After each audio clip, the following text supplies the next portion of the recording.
अस्सलाम वालेकुम दोस्तों, हमारा आज का मौजू है role of judiciary under constitution of Pakistan 1973।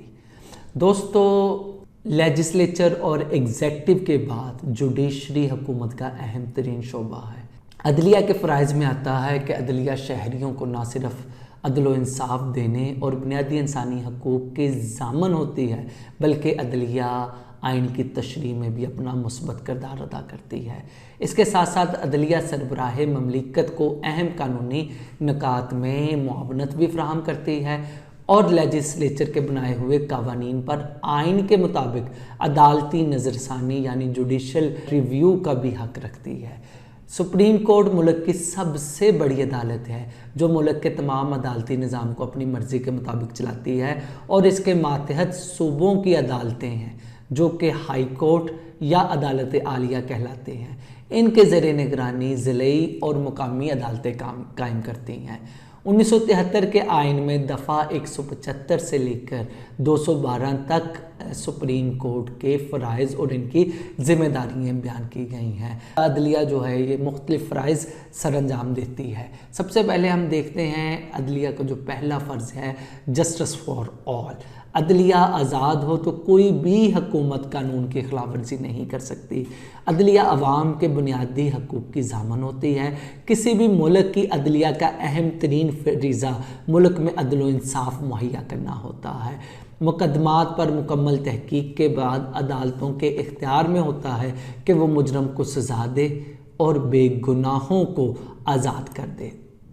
आला मुल्की अदालतों के पास ये इख्तियार भी होता है कि वो अपनी मातहत अदालतों के फ़ैसलों के ख़िलाफ़ अपीलें सुने और इस तरह उनके फ़ैसलों पर नज़रसानी करके अपना हतमी फ़ैसला सुनाए। फिर दूसरे नंबर पर जो है वो है कानून और आइन की तशरीह यानी interpretation of law and constitution. अगर किसी मुकदमे में किसी कानून का इख्तिलाफ नहीं हो रहा होता तो अदलिया अपनी कानूनी जहानत को बरूए कार लाकर मुतल्लिका कानून की तशरीह करके उसका फ़ैसला करती है। इस तरह जज साहबान ऐसी नज़ीरें यानी प्रेसिडेंट्स सेट करते हैं जो फ़ैसला करते वक्त जजों के सामने रहती है और इसे मुल्की कानून की तरह ही तस्वर किया जाता है। अदलिया वफाकी हुकूमत और सूबाई हुकूमतों के इख्तियारात की निशानदेही भी करती है। अगर इन दोनों हुकूमतों के दरमियान इख्तियारात की तकसीम में कोई झगड़ा हो जाए तो मुल्क की आला अदलिया को फ़ैसला करने का हतमी इख्तियार हासिल है। यानी आइन क्या कहता है, आइन का मंशा क्या है, इसका फ़ैसला जो है वो अदलिया करती है। कोई भी कानून अगर लेजिस्लेचर ने बनाया है तो वो कानून आया कि आइन के मुताबिक है या नहीं है, इसका फ़ैसला भी अदालतें करती हैं। तो सुप्रीम कोर्ट के पास जो है मुकम्मल तौर पर interpretation of law and interpretation of constitution का हक मौजूद है। फिर उसके बाद हम देखें अदलिया सुप्रीम कोर्ट के पास कंसल्टेटिव फंक्शन भी है, यानी सरबराह ममलिकत जो है किसी भी कानूनी मामले की वजाहत के लिए जो है अदालत आलिया अदालत उज़्मा से मशवरा कर सकती है और इस मशवरे की रोशनी में आगे इक़दाम कर सकती है।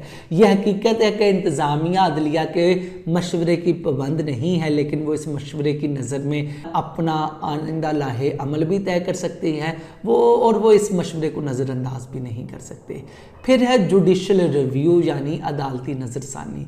अदलिया के पास ये इख्तियार मौजूद है कि वो लेजिस्लेचर के बनाए हुए कवानीन पर आइन की रोशनी में जो नज़रसानी का इख्तियार रखती है। अगर अदालत उज़्मा के नोटिस में लाया जाए कि कानून साज इदारे का बनाया हुआ कानून आइन की खिलाफ वर्जी में आ रहा है तो वो इस कानून पर नज़रसानी करती है और अगर इसे आइन के ख़िलाफ़ पाए तो कलअदम करार दे सकती है। इस अमल को अदालती नज़रसानी या जुडिशल रिव्यू कहा जाता है।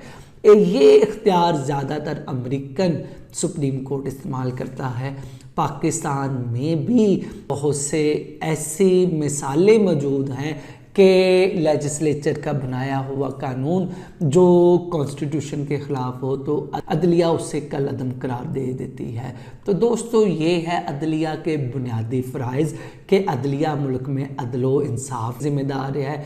कानून की और आइन की तशरीह की जिम्मेदार है, उसके पास जो कंसल्टेटिव फंक्शंस भी मौजूद हैं और फर्दर वो जुडिशल रिव्यू का भी हक रखती है। दोस्तों, जो ममालिक तरक्की याफ्ता हैं, जिधर रूल ऑफ लॉ इस्टेब्लिश है, वहाँ की अदालतें आज़ादाना फंक्शन की हामिल होती हैं, और वो ममालिक जिधर रूल ऑफ लॉ इस्टेब्लिश नहीं है, वहाँ अदालतें जो हैं वो ताकतवर के हाथों में खेलते हैं और उनके मुताबिक काम करते हैं, जिसकी वजह से जो है रियासत में बदअमनी हर वक्त जारी रहती है।